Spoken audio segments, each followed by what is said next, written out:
نزلت السوق ب200 جنيه، جبت شوية حاجات تكفيني الأسبوع كله بإذن الله. تعالى أقولك أنا جبت إيه، بس قبل أي حاجة صلي على الحبيب قلبك يطيب. انزلي اعملي لي لايك وقولي لي رأيك في الكومنتات. بتوفري وتدبقي إزاي يا ست الكل؟ أول حاجة جبتها، جبت 2 كيلو بطاطس مرملة وتحمير وعالي العال. جبت ال2 كيلو دول ب30 جنيه. انزلي اخر النهار هتفرق معاكي كتير زي ما قلتلك. جبت كمان كيلو ونص طماطم، الكيلو ونص ب10 جنيه، يعني هي ب6 ونص. انا جبت ال2 كيلو ب13 جنيه. الطماطم خضرة شوية بسيبها لتاني يوم بتحمر، وبعمل منها على قد الطبخة. كان فيه ب8 وكان فيه ب10، اختاري اللي يناسبك وهاتيه. تمام يا ست الكل، صلي على الحبيب قلبك يطيب. انت اللي بتتحكمي في الميزانية، مش الميزانية اللي بتتحكم فيكي. الحاجة غالية على الكل، وربنا يعين كل واحد فاتح بيت. جبت كمان ب20 جنيه خيار على فلفل. الفلفل شكلته حامي على رومي.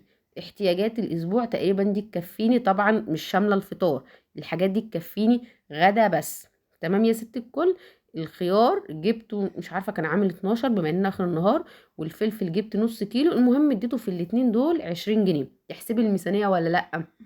لفي ودوري، شوفي اساسيات بيتك وهاتيها، والباقي ربنا يوسع علينا وعليكم وهنجيبه باذن الله.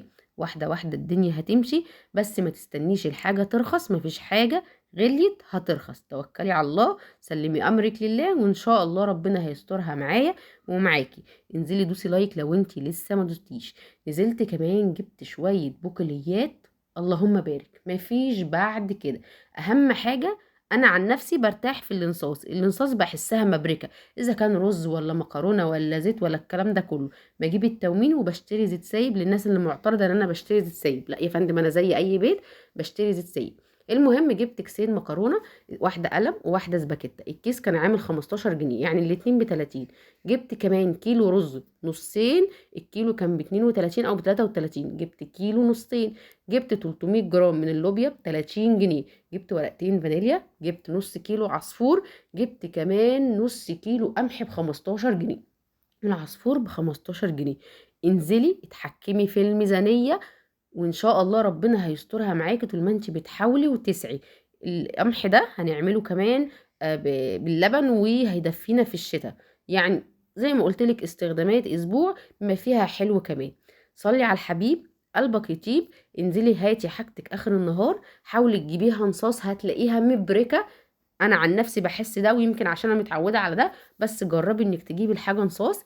اسعي، هعمل معاكم طبيخ وهعمل معاكم مكرونة، وهنحلي كمان بالقمح اللي احنا جبناه. المهم اسعي ودوري وصلي على الحبيب قلبك يطيب. ان شاء الله ربنا هيسترها معاكي ومعايا، ودمتم بخير. وما تنسيش تعملي اللايك والشير، وتقولي لي رأيك في الكومنتات. بتوفري وتدبقي.